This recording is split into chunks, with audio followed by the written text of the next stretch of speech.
Of course, in recent years, one of the key ingredients of a West End hit has often been a lead who's won a TV musical talent show. Lloyd Webber's reputation as a composer, though, is unrivalled, with many of his musicals running for years. But this production is under particular pressure. The reaction on the internet from people who've seen preview performances has in some cases been pretty negative. Still, when the original Phantom opened, some of the newspaper reviews were far from complimentary.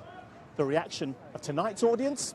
It was emotional and you were in there every second. It just drew you in until the very end. I loved it. Absolutely astounding. I mean, absolutely everything that you kind of come to expect it to be. I really enjoyed it. It's a fantastic show. Yeah, beautiful.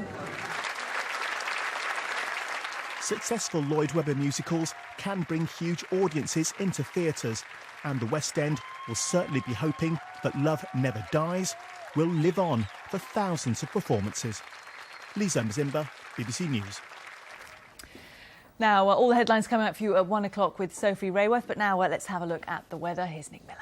Hello, if there is some sunshine this afternoon, it's going to feel very pleasant indeed, 8 or 9 degrees underneath that blue sky. And there is a fair amount of that sunshine around on a dry day. Not everybody, though, is so lucky, and the clues are in the satellite picture here. This is a rather stubborn area of clouds to the Midlands into East Anglia, thinning at times this afternoon. It's also rather cloudy in the far northwest of Scotland.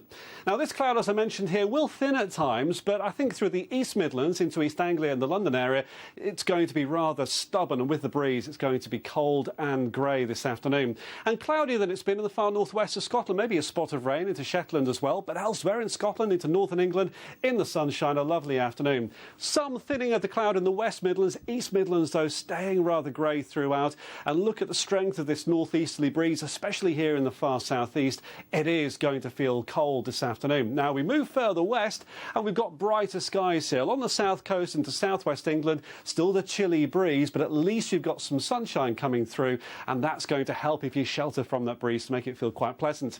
Now across Wales, thinning cloud across the western side, still rather cloudy in the east. For Northern Ireland, a bit more cloud in the southeast than we've had recently. This will thin at times, but a cloudier day here than we had yesterday, that's for sure.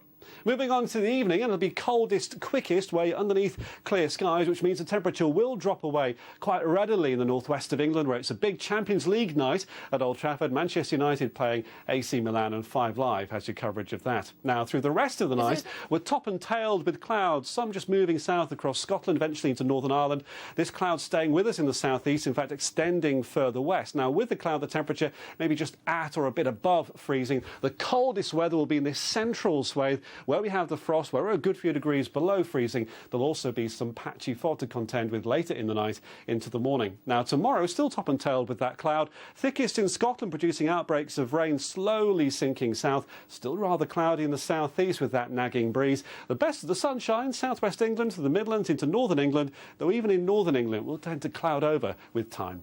As for Friday, well, a lot of cloud around. There'll be a few showers, especially across central and eastern parts of England, and there'll be a keen breeze. Beyond that, though, a decent weekend ahead.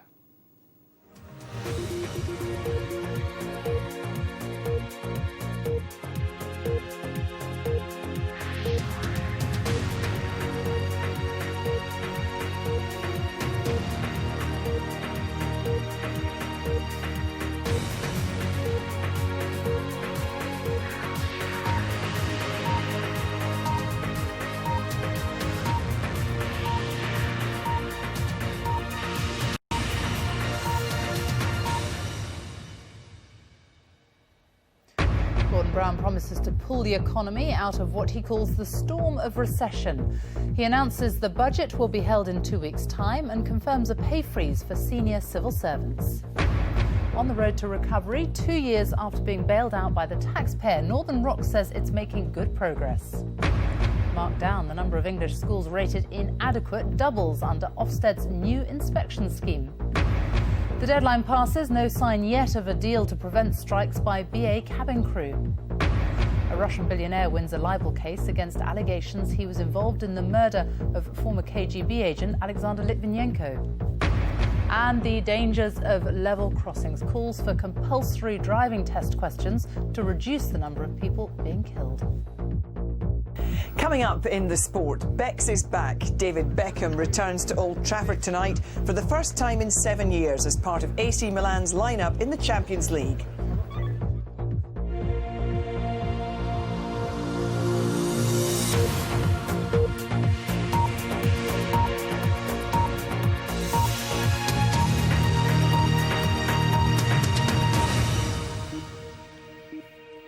Good afternoon and welcome to the BBC News at 1. Gordon Brown has promised to pull the British economy out of what he called the storm of recession. He's announced that the last budget before the election will be held in 2 weeks' time on March the 24th. He also confirmed a pay freeze for senior staff in the civil service, military and judiciary. This morning, the Conservatives said the biggest risk to the recovery was 5 more years of Gordon Brown as Prime Minister. Our political correspondent Ben Wright has more details. The pre-election campaign has gone up a gear. With a budget in 2 weeks' time, Gordon Brown swept into the city this morning to say that protecting the economy will be central to Labour's pitch. Trumpeting his response to the crisis, Mr Brown said he had the character and courage to embed the recovery. He said the economy was at a crossroads and it would be dangerous to cut the budget deficit too soon. We face crucial decisions. Cut now at home, fail to protect our frontline services, fail to invest in the growth sectors of the future, and we could push our economy back into recession, threatening the very jobs, homes and businesses we fought to protect from the toxic winds of the great global recession. But Mr Brown also confirmed that there will be a pay freeze for top earners in the public sector, a signal to voters that the government does have the stomach for spending cuts. Senior staff in the civil service, senior staff in the military, the judiciary, senior managers in the health service, and the pay of consultants, GPs and dentists. These measures, along with the new controls on senior pay, which I announced in December, will save money immediately, and by 2013-14